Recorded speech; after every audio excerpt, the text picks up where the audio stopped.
Hamann and Benson, a vision for your future. Le journal des stratèges. Boris Kalt.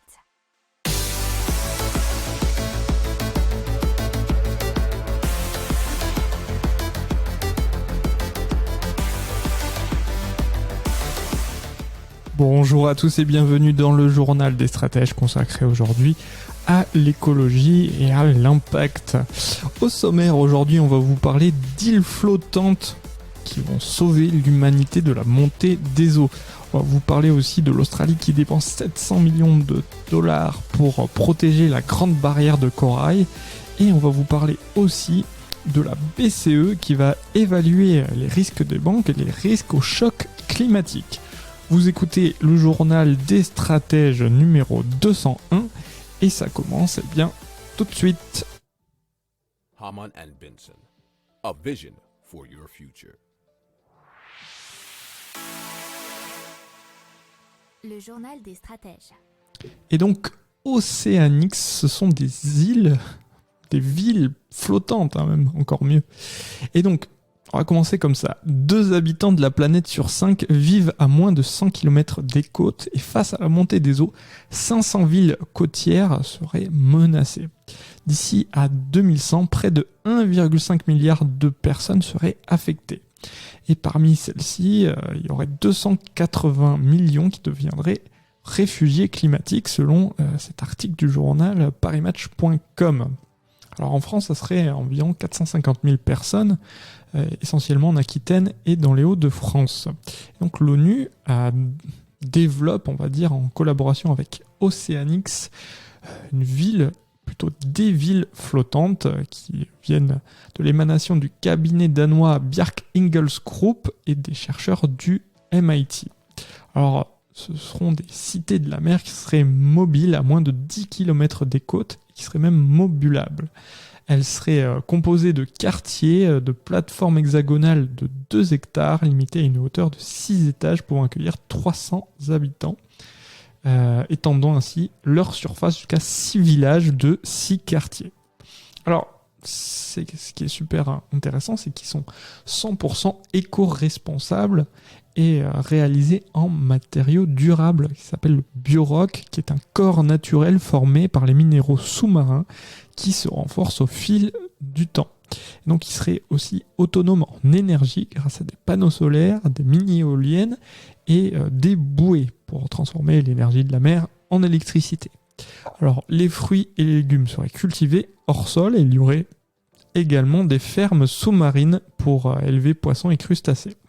Alors quant à l'eau, elle proviendrait de la pluie, de l'humidité de l'air, mais aussi des machines de désalinisation. Alors, il y a déjà une ville cobaye qui est prête pour très très vite, 2025, ça sera Busan en Corée du Sud. Et en 2040, elle pourrait être totalement opérationnelle. Hamann and Benson, a vision for your future. Le journal des stratèges. Allez, on part tout de suite en Australie où le Premier ministre Scott Morrison a annoncé un plan d'1 milliard de dollars australiens, ce qui fait à peu près 700 millions de dollars américains sur 9 ans. Et cela afin de protéger la grande barrière de corail. Et c'est pas la première fois que ça arrive. Et le but, c'est surtout d'éviter qu'elle soit sortie des listes des sites en péril par l'UNESCO. Alors, en 2015 déjà, lorsque l'ONU avait menacé de rétrograder le statut de la Grande Barrière inscrite au patrimoine mondial depuis 1980, l'Australie, nous dit le Parisien.fr, avait lancé un plan d'investissement de plusieurs milliards de dollars pour lutter contre la détérioration du récif. J'espère que cette fois-ci, ça fonctionnera un petit peu mieux. Hamann and Benson, a vision for your future. Le journal des stratèges. Alors cette fois-ci, la Banque Centrale Européenne qui va évaluer les banques, mais dans un domaine un peu plus spécifique et un peu différent d'habitude. Donc elle va réaliser un stress test, qu'on pourrait dire un test de résistance au choc, mais cette fois-ci au choc climatique. Et cela pour toutes les grandes banques de la zone euro. Alors, nous dit l'article de capital.fr, cela ne débouchera pas directement sur des exigences supplémentaires en capital. C'est un test de résistance prudentielle qui va mesurer la capacité des banques à absorber les impacts financiers. Alors cela s'il y a des risques physiques tels que la chaleur, les sécheresses, les inondations, et les risques à court et à long terme, nous dit-on dans un communiqué.